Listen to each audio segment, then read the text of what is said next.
Holy cannoli! I haven't had a cannoli in like forever. I remember getting cannolis at way back in what is it, the late 90s, when I was going to school at the CIA. We used to take a day, like a weekend trip, actually a day trip on the weekend to Manhattan from Poughkeepsie, and it would be like a 2-hour plus train ride. And first place we hit up would be like Ferrara Bakery and right by Little China. And yeah, we used to get cannolis there back then, but it's changed a lot since the late 90s. It's so commercialized now, it doesn't really taste the same. Plus I'm a vegan, so I can't really eat that anymore. So I started making my own, you know, especially when I became a vegan. So yeah, especially discovering that cashew cream cheese, I use that to make my cannoli filling. So when I used to work in Manhattan also, I used to work at a Michelin star restaurant there. It was like a Mediterranean French themed restaurant. But before I worked there, after I worked there, I kind of broke my leg there. And when I recuperated, I decided not to go back to that restaurant, and I worked. I actually basically interviewed and did a lot of tastings at different places, and one of them was Per Se, but it just wasn't the right fit for me. But anyways, another place was it was like a fast-paced, like a cafe-style Italian eatery right around Midtown, and it was like a chain, kind of a chain. He had 3 restaurants, and the owner was Italian, and so I did the tasting for him, and one of the things I made for him was cannoli, and he was impressed that I actually made the shell from scratch, and that when I used to make this with dairy, I used to do cream cheese and ricotta cheese. So he used to tell me that back in the village where he's from, they use like a strong sheep's milk cheese, and so that it has a distinct flavor. But he agreed that Americans probably wouldn't like that, making sweet dessert out of such a strong flavored cheese. So he really loved that cannoli. But anyways, needless to say, I ended up not working there, and I just moved my way back up to the West Coast and did my own thing. So anyways, to start the recipe, we're gonna need, I mean, you can do this by hand, but I'm using a KitchenAid. So, or if you have any mixer that does dough. I have a dough hook here. I'm gonna put in my bowl. So in this bowl, I have 1 pound of bread flour. We need that gluten strength in here. When we fry the dough, the gluten will give it structure and make it extra crispy. So 1 pound is about 3 cups of bread flour. So this is basically a straight dough, okay? So a straight dough means you just add everything straight, like right away, everything at once. So you just put one after the other, and that's basically a straight dough, and you just mix it. So to the 1 pound or 3 cups of bread flour, I'm gonna add 2 tablespoons of pea powder instead of instead of egg. This recipe called for 1 ounce of egg, but I'm substituting it for pea powder. Pea protein. So once I started baking all my recipes, I substitute eggs with protein powder. Okay, some people use flaxseed, some people use that Bob's Mill egg substitute. I've used the Bob's Mill, but then when I ate the baked good, my lips would like swell up, so I'm allergic to something in there. So I prefer to just use pea protein powder. Then the original recipe called for shortening, but I'm adding 2 ounces of Country Crock non-dairy spread. So this is vegan spread. I'm gonna add 2 ounces of it. Ideally, you want it to be kind of room temperature, okay? And I'm using Granulated sugar. This is vegan certified. I just recently learned that cane sugar that's white is not vegan because they use bone burn. Is that what they call it, or something? Where they use bone char. That's what they use to process the sugar to make it turn white. So I found this sugar at my Costco. You know how much I love my Costco. So this one is kind of like yellowish in color, but it's granulated sugar. This is also cane sugar, but they didn't do that process where they use the bone char.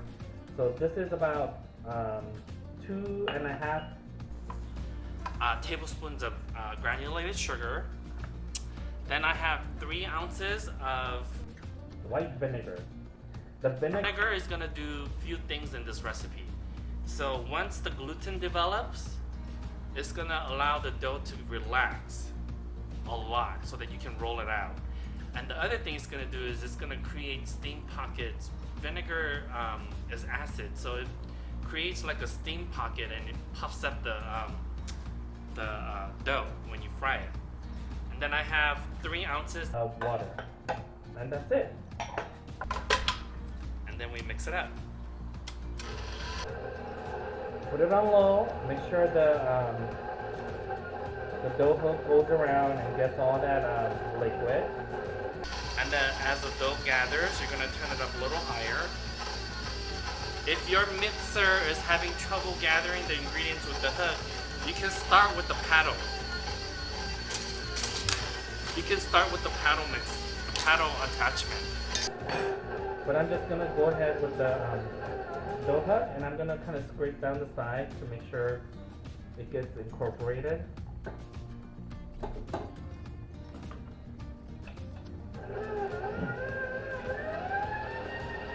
You may have to add a little more water. I'm just gonna see how this, but you don't want to do that until all the shortening gets, or the fat gets incorporated.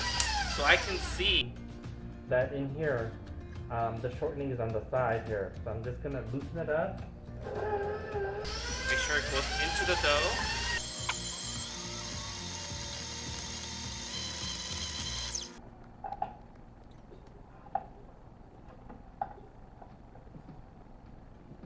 So I can feel that it's a little bit dry, and I'm gonna add about 1 more ounce of water.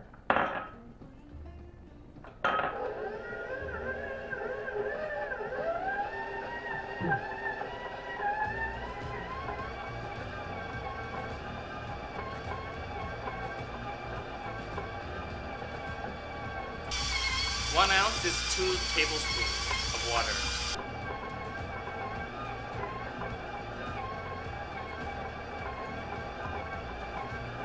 The dough looks perfect. So the dough consistency shouldn't be dry or crumbly. It should come together like a bread dough. But it shouldn't be super wet. It should just come together. And you know that the consistency is right when the dough forms and it gets everything off the side of the bowl and comes out clean.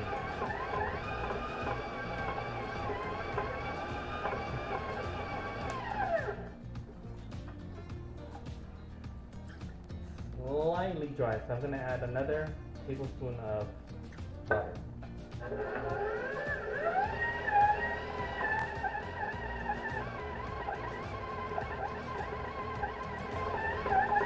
Okay, you see how my dough is coming off to the side of the bowl, and pretty much side of the bowl is super clean.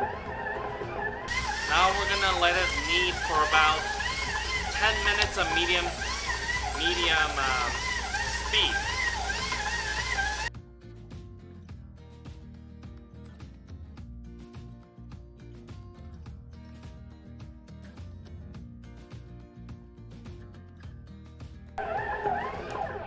All right, here we go. So we have our dough.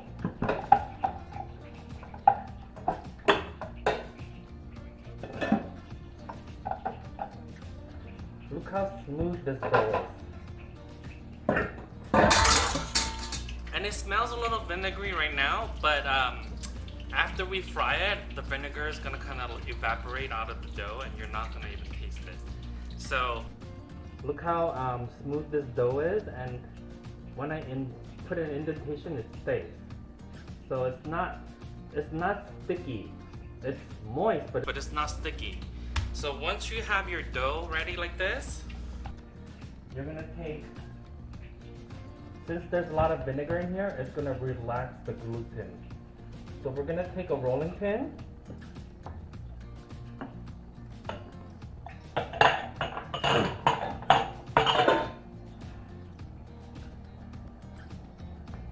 And we're gonna roll it out just so that we can do a threefold. And I'm gonna show you why. now I'm gonna tell you why. So, since there's vinegar in here, there's gonna be a lot of bubbles that's gonna happen. When we fold it in three like this, it will kind of like, when we roll it out, kind of get rid of a little bit of that bubble so that it stays flatter. And we're also aligning the gluten to go a certain way. okay. So now that we have our dough, we're gonna cover it and let it rest for about half an hour at room temperature. So if you have a pasta roller, this is the time you would use it. I mean, you can do it by hand if you really wanted to, but it's gonna be a lot of work and it needs to be the same thickness. So I happen to have my KitchenAid pasta attachment. So this is just a flat roller. I'm gonna put. I have a dough already made for my head.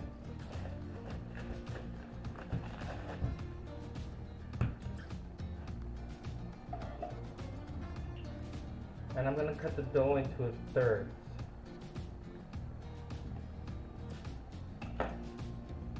And whatever dough I'm not using, I'm gonna put it under the rack and Keep it covered. Okay. So for this part, I'm gonna need to also take a little bit of flour. That's my dough with it before I work on it. See how I lightly floured it?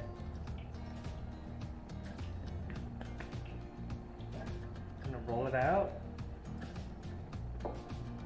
so that it will fit into my pasta roller.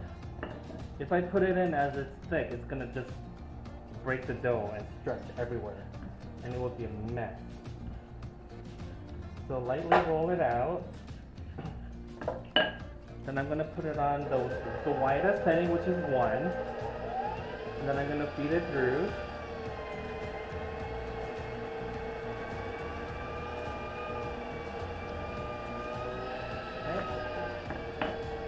And you can just roll it out like this if you want bigger bubbles in your cannoli shell. But I kind of don't like that, so well, I'm going to show you both, okay? So I'm going to roll one out just like this to number 4. I'm still at 1. Now I moved it down to number 2. This is why I love my KitchenAid attachment, because if you were doing it by pasta machine, you have to roll it, feed the dough, and then with one hand pull it through. With this, I have 2 hands free so that I can just push it right through. I think it's worth the investment if you tend to do a lot of pasta, or if you like to make things like cannolis like this.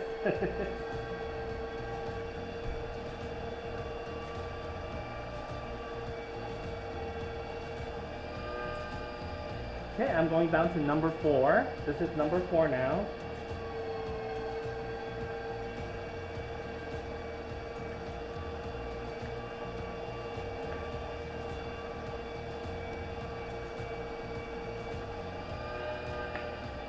Turn this off.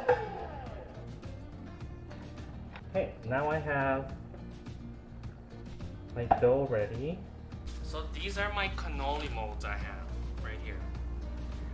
I bought this online. These are the larger size. You can get little ones too if you need to make mini cannolis, but that's a lot of work. So if you want to make mini ones, that's totally up to you. You can buy these shells also, and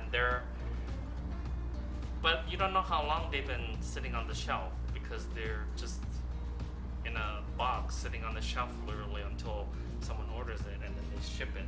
So I like making my own. That's just me. And usually cannoli doughs have eggs in the batter, so it's not vegan. So what I'm gonna do is I'm gonna take, this is about 3 and 3.75 inch ring. It will depend on the size of your cannoli mold.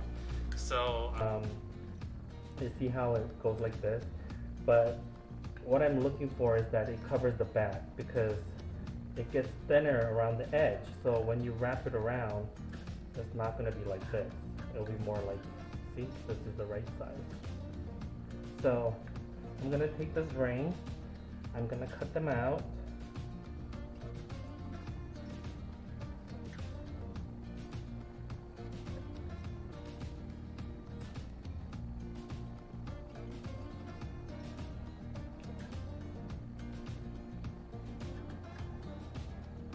Okay. So once you have cut all the rings out, the scrap, do you throw this away? No. You can save this. You can just kind of lay it flat like this and roll it out again. Or if you don't want to roll it out again, just put all the scraps together, put it in the freezer. Next time you make a fresh dough, make sure you take it out of the freezer, let it thaw, throw it into the batter. You can totally do that. To the mold, I'm gonna just put my shell like this, and I'm gonna wrap it around. And then you see where it's gonna meet. I'm just gonna put a little bit of water and a little bit of water here, and just pinch.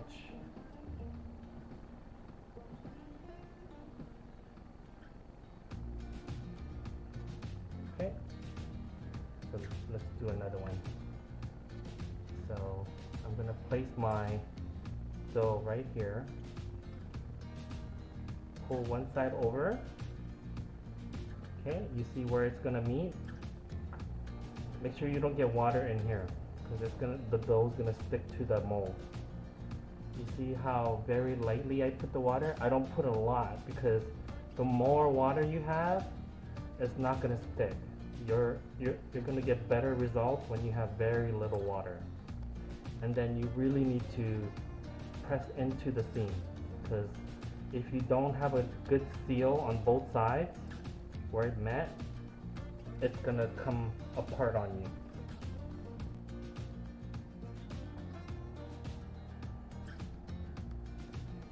You see how relaxed my dough is? I just rolled it out, but it's so relaxed. It's the vinegar in the recipe. I'm telling you. And this is an old recipe from that first baking chef that I had at CIA, Chef Massey. He's no longer with us, but yeah, he was an old Italian chef with the callous hand that he didn't need an oven mitt when he grabbed hot things from the oven from. So, okay.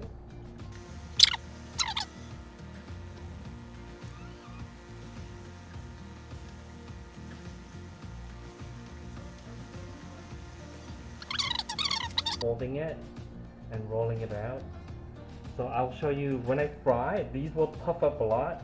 The ones that I make with these will still have bubbles in them, but it won't be as big.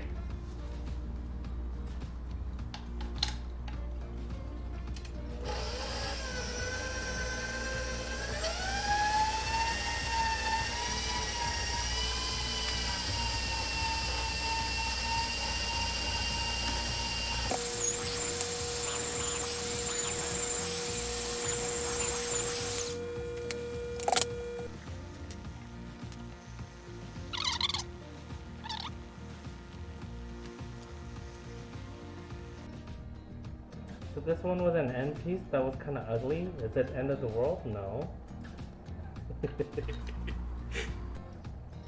Just put the ugly corner on the inside. And then just seal it up. No one's gonna know. Only you'll know. You may not even know after you fry it. So Seal it up. I'm gonna know. This one's pretty ugly.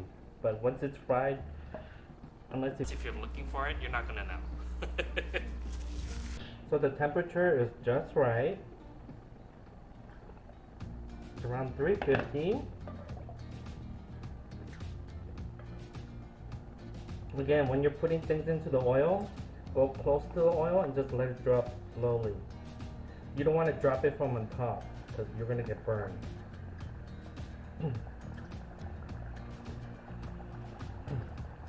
You see how it's puffing up a lot right here?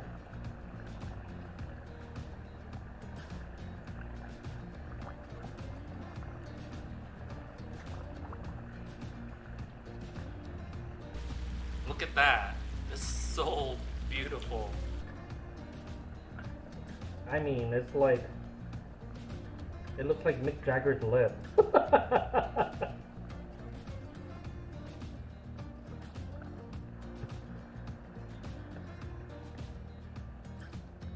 So what you're looking for is you want a nice golden color, and you want to submerge it all the way. So if you have like a little strainer like this, kind of push down into the, because it's hard to kind of like turn it over, because it will float to one side. Whichever side is more buoyant, it's gonna flip over. So it's not gonna get cooked evenly. So just push it down. You'll notice when it's done, when all the bubbles kind of like goes away. So you only see small little bubbles. It's still, this one still has quite a bit of bubble coming out. That means it's not crunchy yet.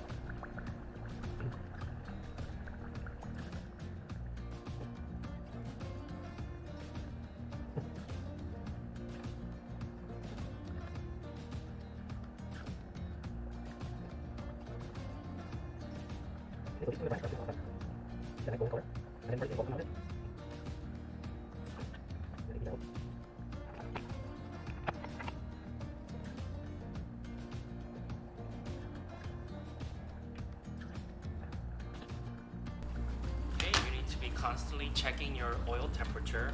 It's starting to rise because most of the food is done cooking in here. So I'm going to put in my next batch before it gets too hot. You can always turn down the temperature if it gets too hot.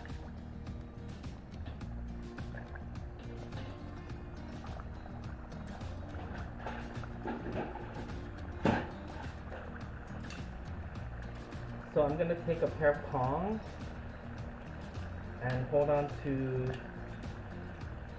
the metal part and just pull out the cannoli shell.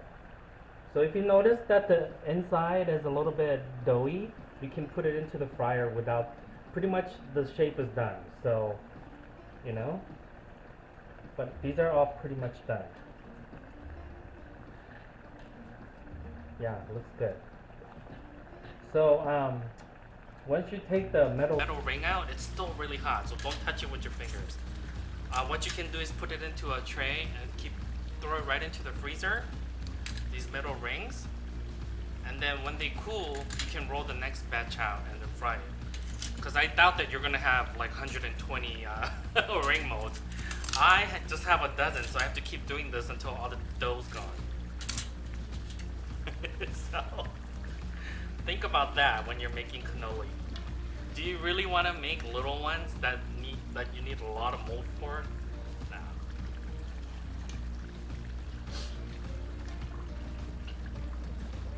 And this size cannoli, if I just have one or even like 1.5, I'm happy with, because I don't have a sweet tooth, but I don't tend to make my cannoli fillings super sweet, so I can eat maybe about 2 at the most.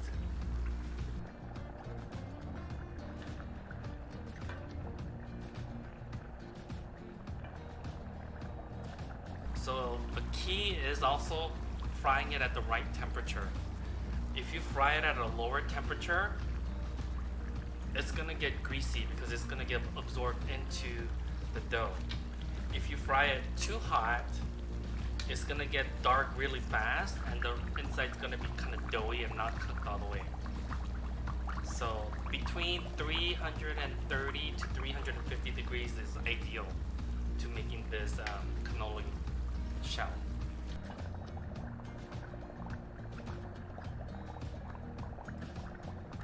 Also watch for the bubble.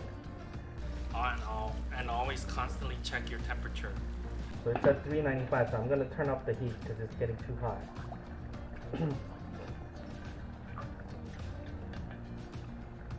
This cast iron stove pot, it fries really well. It retains the heat.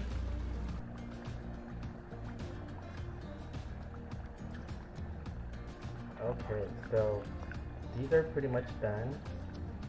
You see how little of a bubble this one has?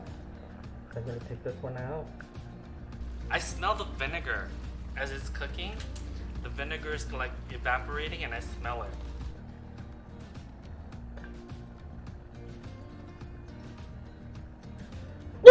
Ooh, excuse me.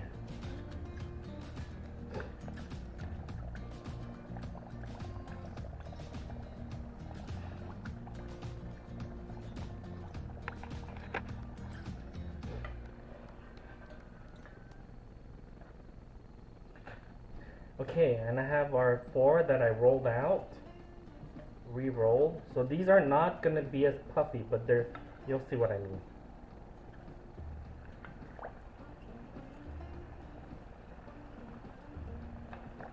As I say that, this one gets really puffy.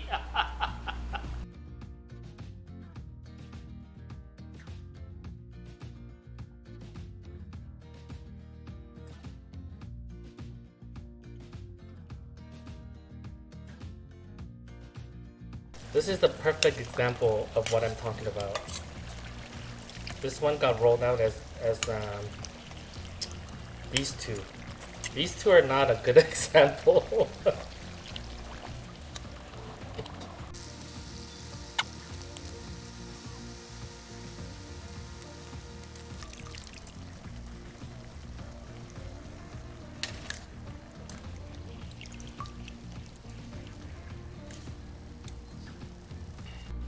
Okay, so the way you would take care of these molds is you wash them with soapy water and then you pat them down dry, and to make sure they're extra dry, you pop it into an oven for about 5 minutes to make sure it's all the way dry. Then you keep it, some people don't even wash them, but over time the old oil kind of gets rancid and you're gonna get a stain on them too. So to keep it nice and clean, to make sure, and also to make your cannoli tasting nice, make sure you wash them, pat it dry, throw it into the oven to dry all the way.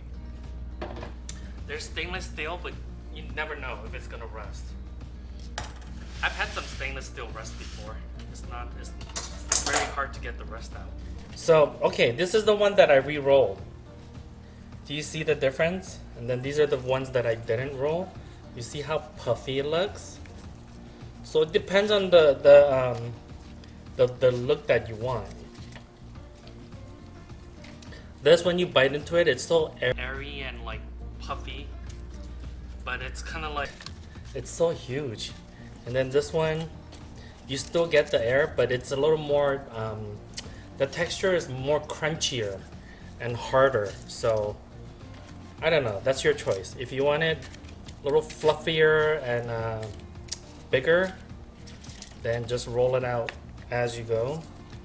If you want it a little more compact and a little firmer, just fold it into thirds as you roll it out, and then fold it into thirds again, and then roll it out the other way.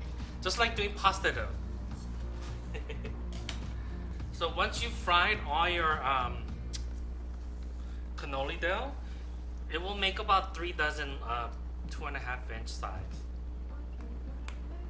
2.5, or like 4 inch by about 2 inch size. I've also did little ones here too. These are like a 3 inch size, so it came out a little smaller versus the 4 inch size.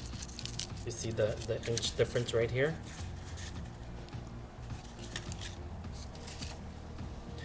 So this, yeah, about three dozen. If they all sealed, right? If it didn't, then you're obviously gonna get less.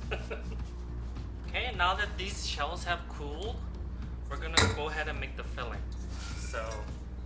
So when I was not a vegan, I used to make this with a pound of cream cheese, 8 ounces of ricotta cheese, and then 6 ounces of powdered sugar, and zest of lemon and orange.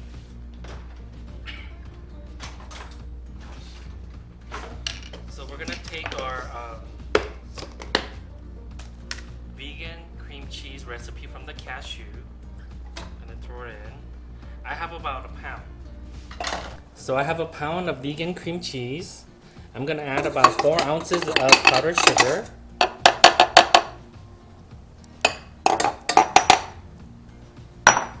And then we're gonna take zest of 1 lemon.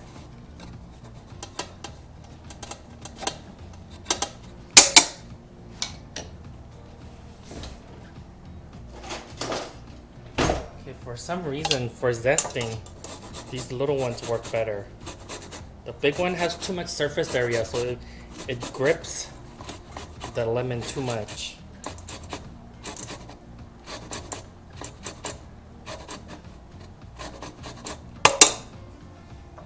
And then I have this nice tangerine. You can use any kind of orange, carrot orange. The zest is where a lot of the fragrant oil is, so I love putting zest into baked goods. Just make sure you wash it really well. Even organic ones, you need to wash really well because they still fertilize. And there's also dirt and dust on them. You don't want to be eating that, right? So once we have that in there, we're going to mix.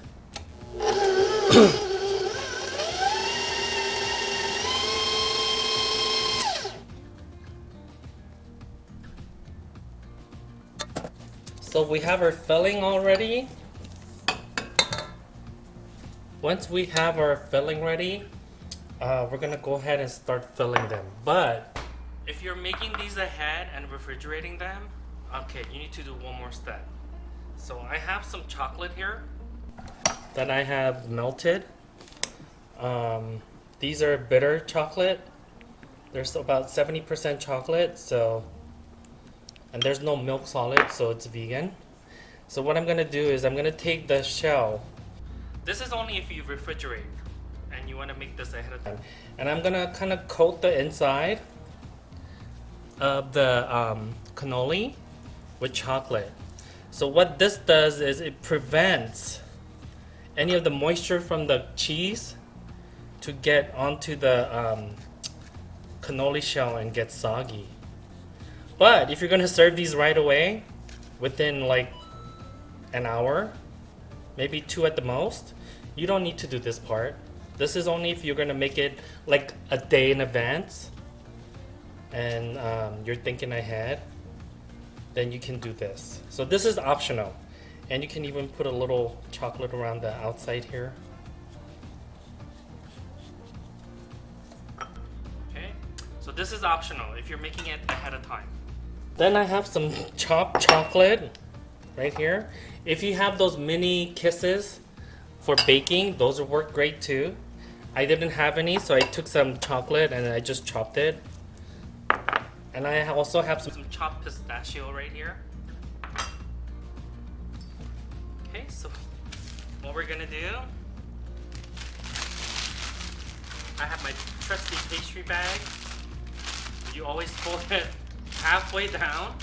You see the half of the bag. And then you're going to make a cup with your hand, and then that's how you're going to fill it. So you take this filling, and then you put it right into the cup of your hand to get all the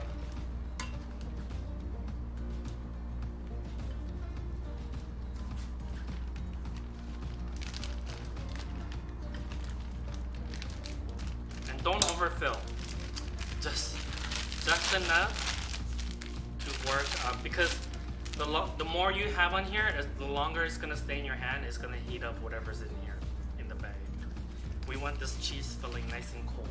So I'm gonna take this bag and I'm gonna give a cut here. You don't need a what do you call it? You don't need a tip, piping tip in here because we're just putting cheese. So let's say this chocolate one, we're gonna go just fill it from one side out, and I like to put a little extra out there, and then meet the other side and put a little extra.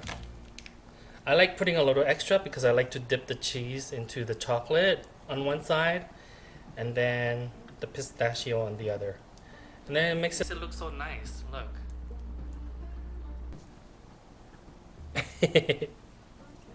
If you wanted to do all pistachio, you can. So this shorter one, I don't even have to. Yeah, I have to go on both sides. I was gonna say I don't even have to go on both sides, but if you wanted to do all pistachio, if you have someone who's allergic to chocolate or hates chocolate, you know, if you hate chocolate, I don't think I can be friends with you. Or if you have someone who has like pistachio allergy, which I've never heard of, or people that just doesn't like pistachio, then you can just put all chocolate. Like this. But I think it's it looks nice when one side is chocolate and one side is pistachio. So I'm just, and since this is a non-dairy cheese, if you wanted to make the cannoli and complete it, you can put these into the freezer and then save it that way. It will totally work.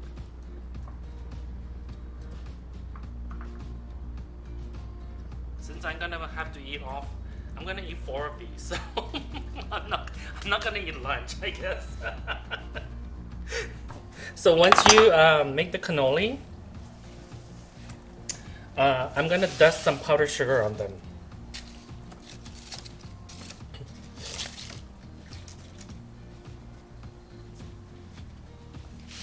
You know what? I'm gonna make another big one because it looks lonely with the 3 small ones.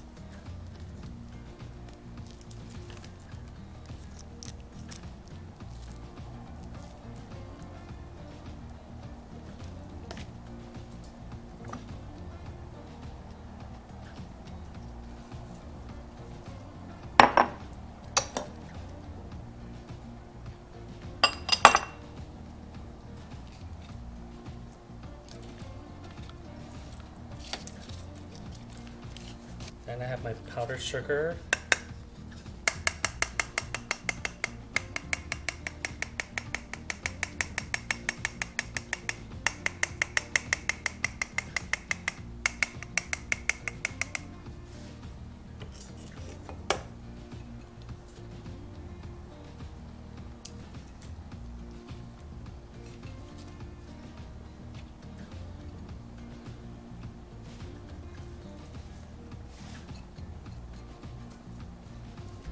I mean, come on. Does this not look like something you bought and just put it on a plate? But you can totally make this at home. Oh, okay, I'm gonna taste one. Okay, I'm gonna taste one with both.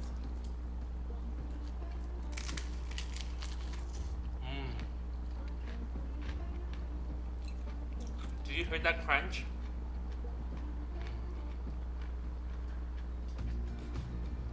Right away I get that orange and lemon citrus flavor, and then the bitter chocolate hits my tongue, and it's like they're dancing in there. It's like and then you get that creaminess from the cheese, a little bit of sweetness from the powdered sugar.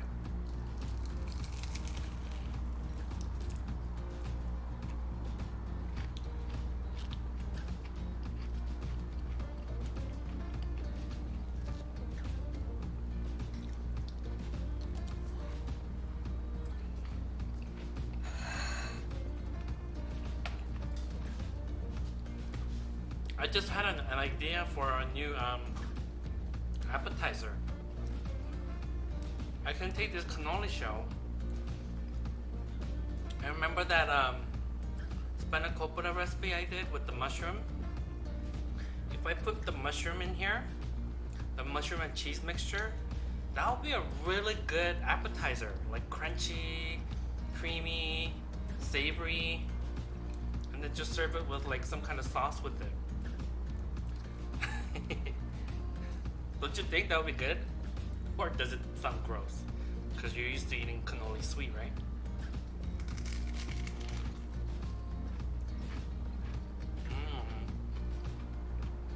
Yum.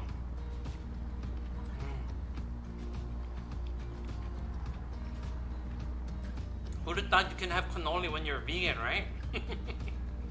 Well, you can when you watch my show at my channel.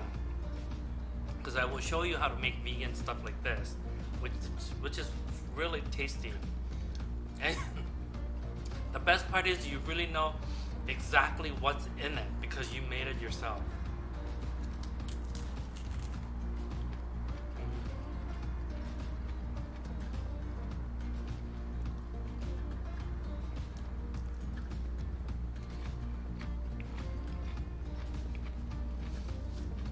See, I don't have a sweet tooth, and I just ate two, just like that. I'm gonna eat this chocolate one. That's 3. These 2, I'm gonna have to save it for later. I'm gonna eat it later on. Oh, but what am I gonna do with all these? What I'm gonna do is put it in the freezer. And when I have guests over, I'll make cannolis for them.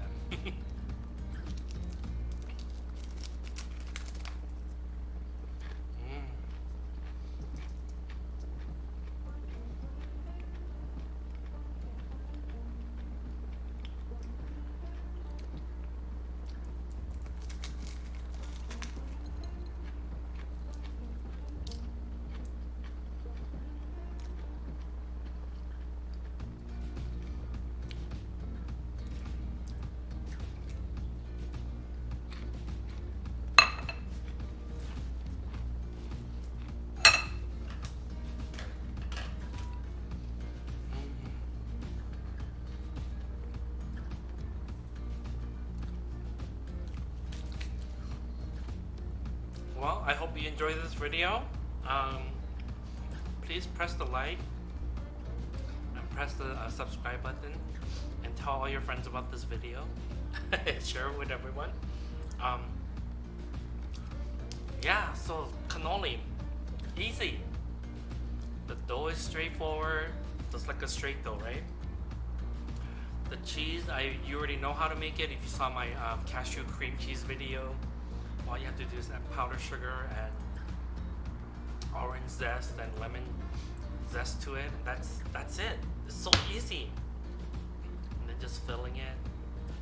You can fill it with anything you want. If you want to put like, if you want to put vegan gummy worms in there, you can put it for the kids. You can do that. So, yes, cannoli, not that hard. Okay. The next video, I think I will tackle white kimchi, or Koreans call it peg kimchi, which does not contain any chili powder.